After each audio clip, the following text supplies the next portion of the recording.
Welcome once again to the dark side of nursery rhymes. Parental discretion is advised.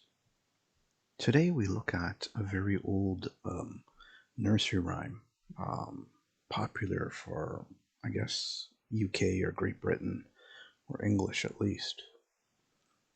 I don't know this one, but I've read through it and, did my research and everything else, so I hope you enjoy this one. Oranges and lemons. So as it goes, and then I'll get into more details after. Oranges and lemons, say the bells of St. Clement's. You owe me 5 farthings, say the bells of St. Martin's. When will you pay me, says the bells of Old Bailey. When I grow rich, says the bells of Shoreditch. When will that be, says the bells of Stepney. I do not know, says the great bell of Bow. Here comes a candle to light you to bed, and here comes the chop chop chopper to chop off your head. Like many London's famous nursery rhymes, Oranges and Lemons is a true, pretty much everyone will be familiar with for those who live in that area, even if they don't realize it. Now, some of us may know it here over in America, but not necessarily. But it also has a very dark meaning to its lyrics. The song's lyrics take you on a meandering journey through the various historical churches and bells of 18th century London, including St. Clement's, St. Martin's, Old Bailey, Shoreditch, Stepney, and Bow. First officially published in about 1744, the song, or rhyme itself, is thought to predate this slightly. In the children's game, which uses the song, children file in pairs through an arch created by another pair of players. The climax of the game comes with the final lines of each verse, which read, "Here comes a candle to light you to bed, and here comes a chopper to chop off your head." As the word chop is sung, the arch snaps shut, catching the pair passing through and making them out until one pair is left to win. The darker readings of the old rhyme also stem from these last few lines, as you might have guessed.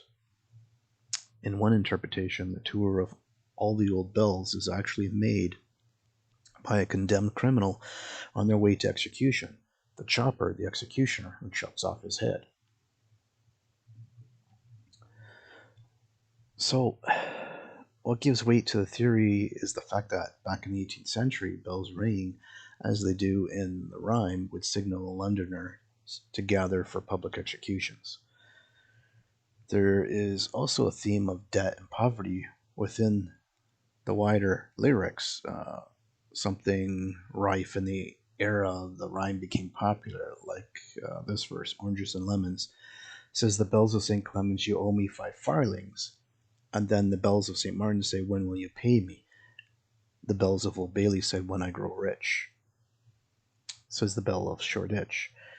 As it goes on. Another reading of the rhyme, though not quite as dark as the first two, might be thought equally inappropriate for kids to be singing about. In this explanation, the whole song refers to a woman losing her virginity on her wedding night. So old Father Bellpit, or Bald Pat, the rhyme of the bells of Aldgate, is understood as an innuendo for a man's appendage. The chopping off of the head at the end of the rhyme in the version is taken to mean the loss of the wife's virginity. Whichever of these explanations you think is the most convincing, we're sure you'll agree Oranges and Lemons is not less suitable for children in its first appearance. Okay? Now, there's been many things that talk about it, and as we go through, as you see through the pictures, as we take you through the main part of the things, starting with St. Clement's, then St. Martin's, the bells of Old Bailey, which is still around, and you can see the 2 most famous bells that were made later on, but not from Old Bailey. Shoreditch, the bells of Stepney, and the great bell of Bow, which that and the bell of Liberty are the 2 most famous ones for which they are done, and also show you as you watch the clips where they were made, and as they go along, and finally taken to where, close to the last, near the great bell of Bow, for where it was standing, was the executioner waiting with the guillotine to chop off your head, or he swung an axe with your head upon a block. Either way, Oranges and Lemons is not a children's play.